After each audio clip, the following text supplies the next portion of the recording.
Dios les bendiga, amados hermanos de la Iglesia de Puebla Libre. Soy el pastor David Raudales de aquí de la ciudad de Roma, Italia. Quería invitarlos a que me acompañes a ese tour virtual de 12 lugares importantes de la ciudad de Roma. ¿Qué te parece si nos acompañas esta tarde? Comenzamos nuestro tour con el primer sitio turístico y, como no puede faltar, el Coliseo.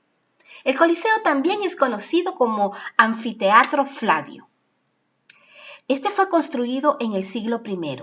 Está ubicado en el este del Foro Romano y fue el más grande de los que se construyeron en el Imperio Romano. Conocido originalmente como Anfiteatro Flavio, pasa a ser llamado Coliseo porque a su lado había una gran estatua, el Coloso de Nerón, un monumento dedicado al emperador Nerón que posteriormente sufrió transformaciones y llegó a desaparecer. El Coliseo se usó durante casi 500 años, celebrándose en él los últimos juegos de la historia en el siglo VI, bastante más tarde de la tradicional fecha de la caída del Imperio Romano de Occidente. Los bizantinos también lo utilizaron durante el siglo VI. Además de las peleas de gladiadores, muchos otros espectáculos públicos tenían lugar aquí, como caza de animales, ejecuciones, recreaciones de famosas batallas y obras de teatro basadas en la mitología clásica. El edificio dejó de emplearse para estos propósitos en la Alta Edad Media. Más tarde, sirvió como refugio, fábrica, sede de una orden religiosa, fortaleza y una cantera. De sus ruinas se extrajo abundante material para la construcción de otros edificios hasta que fue convertido en santuario cristiano en honor a los cautivos martirizados durante los primeros años del cristianismo.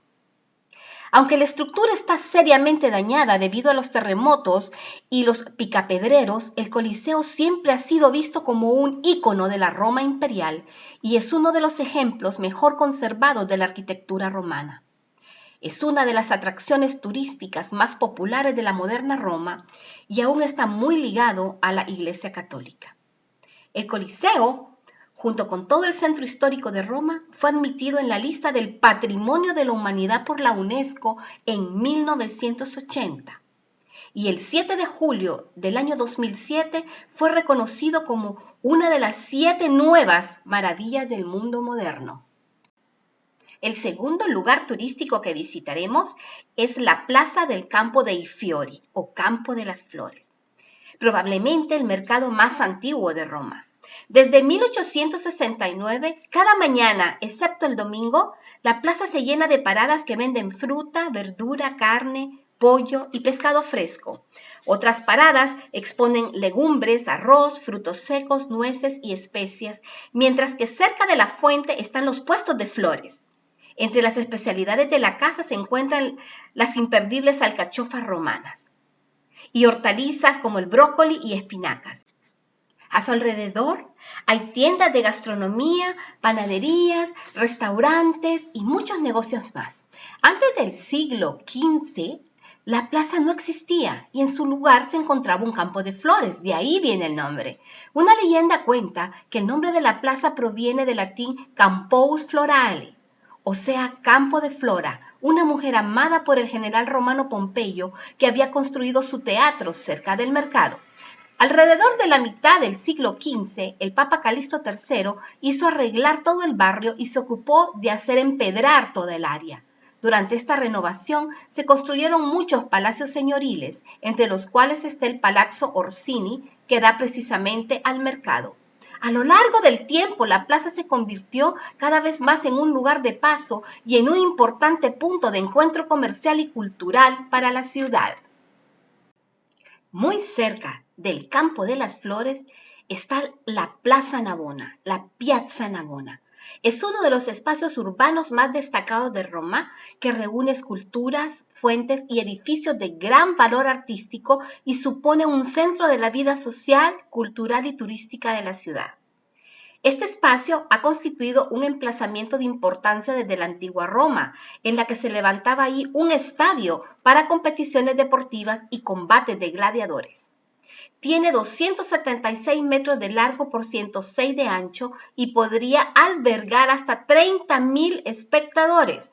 Aún se conservan algunos restos de la antigua estructura al norte de la plaza.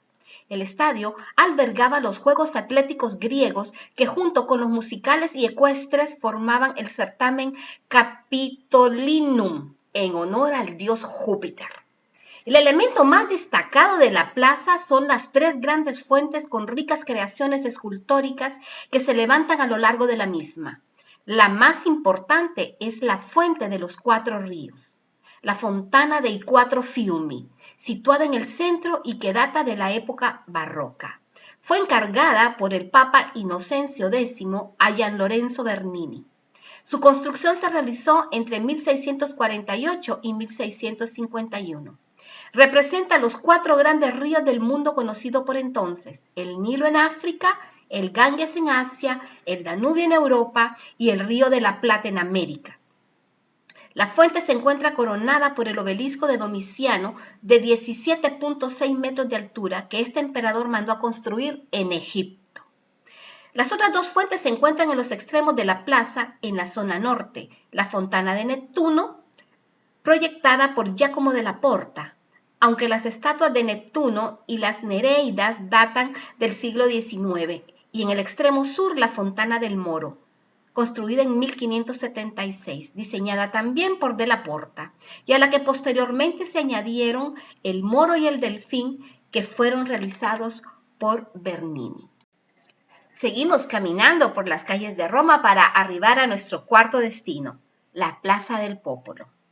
En el año 1099, el Papa Pascual II construye una capilla sobre el mausoleo de los Domicios en donde estaban los restos de Nerón. La construcción de esta capilla fue sufragada por el Popolo de Roma, por el pueblo de Roma. De este hecho parece derivar el nombre de la iglesia y de la plaza. Sin embargo, otra teoría indica que la plaza no toma el nombre por popolo, pueblo en español, sino del latín populus, álamo. Esta plaza siempre ha sido la puerta de acceso a Roma para todos aquellos que procedían desde el norte por la Vía Flaminia y entraban en la ciudad eterna. El proyecto es obra del arquitecto neoclásico Giuseppe Valadier, autor también de las 3 fuentes de la plaza. La Plaza del Popolo desemboca en el llamado Tridente. Es una zona de 3 grandes calles rectas que nos introducen en el centro de Roma. La primera, la vía Babuino, que nos lleva en dirección al Quirinale. La vía del Corso, que va hacia el Campidoglio y los Foros. Y la vía Ripetta, que nos conduce hacia Plaza Navona y hacia el Vaticano. Nuestro quinto sitio para visitar es la Basílica de San Pedro y el Vaticano. La Basílica de San Pedro cuenta con el mayor espacio interior de una iglesia. Presenta 216 metros de longitud y abarca una superficie de 2.3 hectáreas. La altura que le confiere su cúpula hace que su figura domine el horizonte de Roma. La construcción de la actual Basílica de San Pedro fue un encargo del Papa Julio II, pero antes ya existía otra basílica construida por Constantino en el 319. En aquella época, el emperador recién convertido puso fin a la persecución de los cristianos y ordenó la construcción de una basílica que llevaría el nombre del primer papa. El lugar ideal para esta construcción era el Gran Circo de Nerón, pero Constantino ordenó que la basílica se construyera en el lugar donde había sido enterrado San Pedro. Ahora pasaremos a hablar sobre la Ciudad del Vaticano. La Ciudad del Vaticano es un estado soberano sin salida al mar, cuyo territorio consta de un enclave dentro de la ciudad de Roma. Es uno de los 6 microestados europeos y también es el estado más pequeño en extensión y población del mundo. La Ciudad del Vaticano tiene una extensión de 0,44 kilómetros y una población de aproximadamente 800 habitantes. Nuestra sexta atracción en la ciudad de Roma, no te la puedes perder, es la Fontana de Trevi, la más famosa de las fuentes romanas, una joya de agua y piedra. La Fontana de Trevi es el único de los antiguos acueductos en uso continuo hasta el día de hoy. La construcción se debe al Papa Clemente XII, quien en 1732 lanzó un concurso en el que participaron los principales artistas de la época. Entre los diversos proyectos presentados se eligió el del arquitecto Nicola Salvi. En el centro de la fuente domina la estatua de Océano, conduciendo el carro en forma de concha tirado por un caballo enojado y un caballo plácido y retenido por dos tritones. En la fachada, articulada a modo de arco de triunfo, hay dos relieves que aluden a la leyenda de la fuente y a la historia del acueducto. A la derecha, la Virgen indicando la fuente a los soldados romanos y a la izquierda, Agripa, que ordena el inicio de la construcción del acueducto. La construcción fue completada por Giuseppe Panini, quien modificó parcialmente el acantilado al regularizar las cuencas centrales.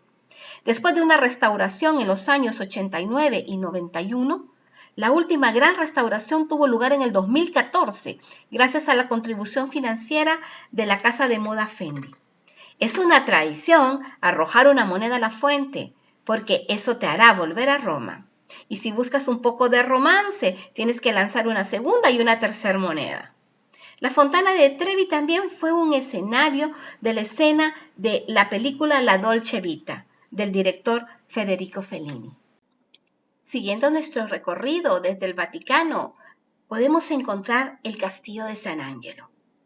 La construcción del edificio comenzó en el año 135 bajo las órdenes del emperador Adriano, que pretendía utilizarlo como mausoleo para él y su familia.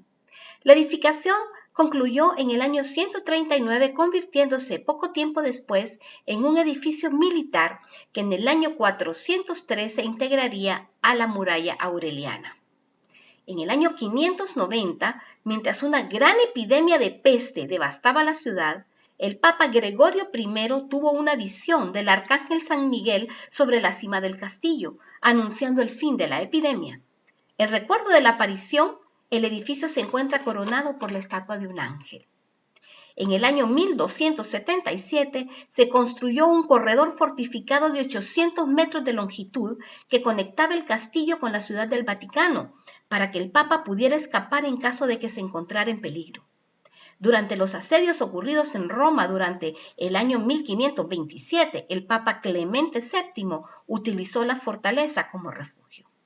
El Castillo de San Angelo está dividido en 5 plantas, a las que se accede a través de una rampa en espiral que lleva primeramente hasta la Cámara de las Cenizas y posteriormente hasta las celdas en las que permanecieron encerrados algunos personajes históricos. Avanzando hacia la parte superior del castillo, se pueden visitar diferentes estancias que funcionaron como residencia papal, decoradas con frescos de la época renacentista conservados a la perfección, además de las extensas colecciones de armas. Nuestra octava atracción turística es el Circo Máximo. En italiano, Circo Massimo. En latín, Circus Maximus, el circo más grande. Fue creado bajo el poder del quinto rey de Roma, Lucio Tarquinio Prisco. Fue un edificio para carreras de carros de la antigua Roma. Está entre los montes Aventino y Palatino. Sus gradas podían acomodar a unos 300.000 espectadores, según estimaciones modernas, un aforo que jamás ha sido superado por ningún estadio deportivo en toda la historia. En la actualidad, solo queda la planta del antiguo estadio y su solar es un parque público de Roma. En la pista cabían hasta 12 carros y los dos lados de la misma se separaban con una mediana elevada llamada la Espina. Las estatuas de varios dioses se colocaban en la espina y César Augusto también erigió un obelisco egipcio en ella. En cada extremo de la espina estaba colocado un poste de giro, la meta, en torno al cual los carros hacían peligrosos giros a gran velocidad. Un extremo de la pista se alargaba más que el otro, para permitir que los carros se alinearan al comienzo de la carrera.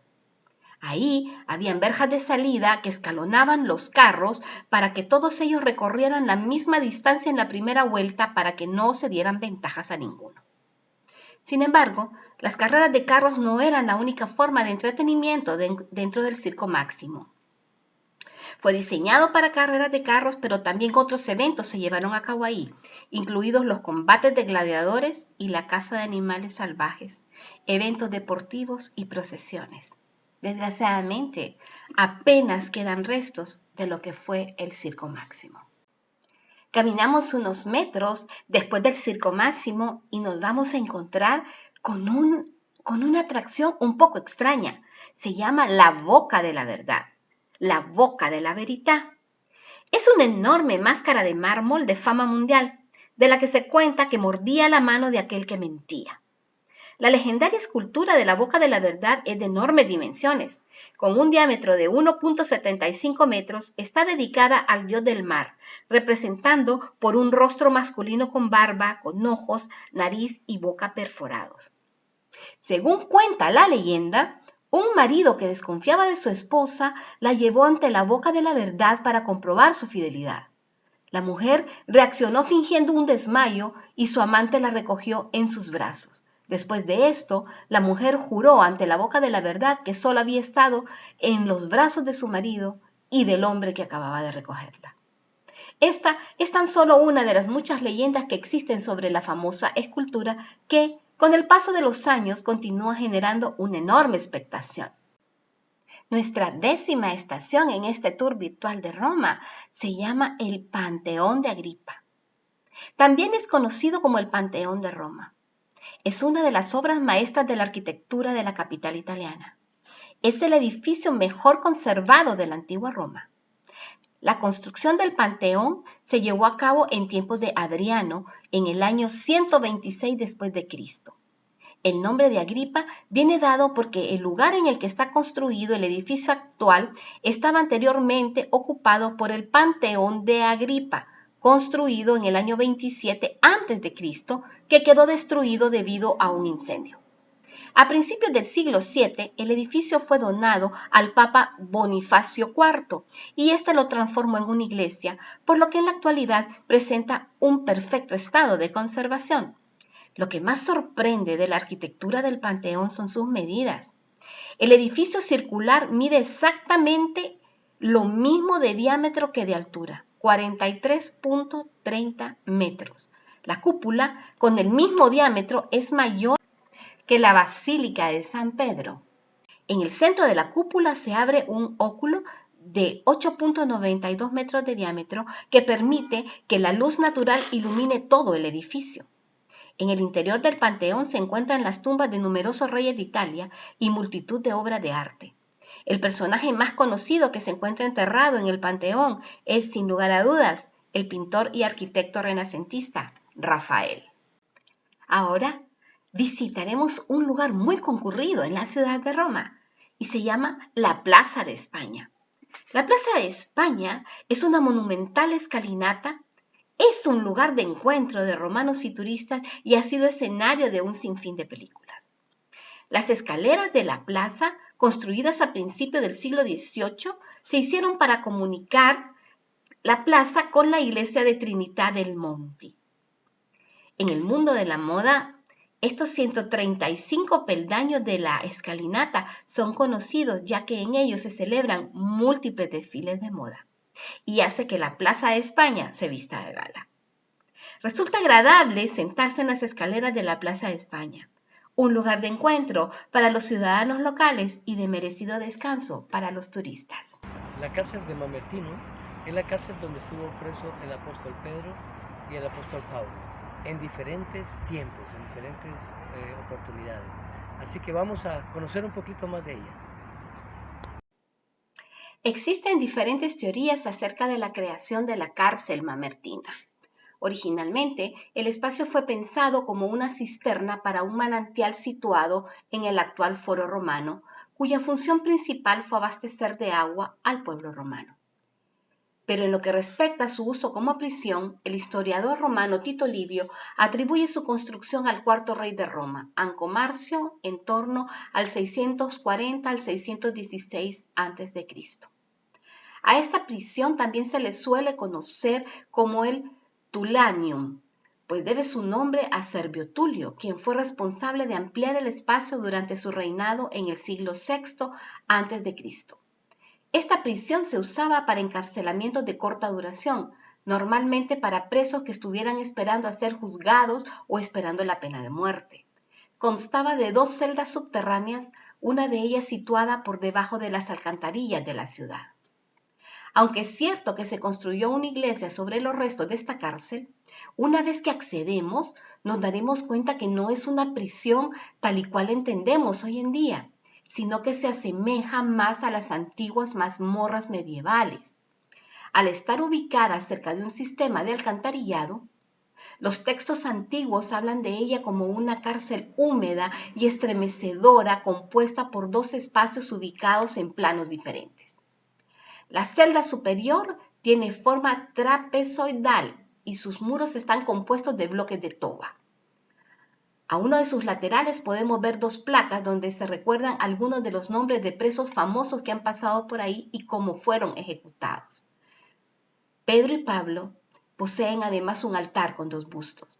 Finalmente, la celda inferior es de forma circular y es la que toma el nombre de Tullianum, en honor a su constructor, el rey Servio Tulio. Por hoy, amados hermanos, nuestro tour virtual por la ciudad de Roma ha terminado. Reciban un fraternal y un fuerte abrazo de parte de la Iglesia Alianza Cristiana y Misionera en la ciudad de Roma. Arrivederci.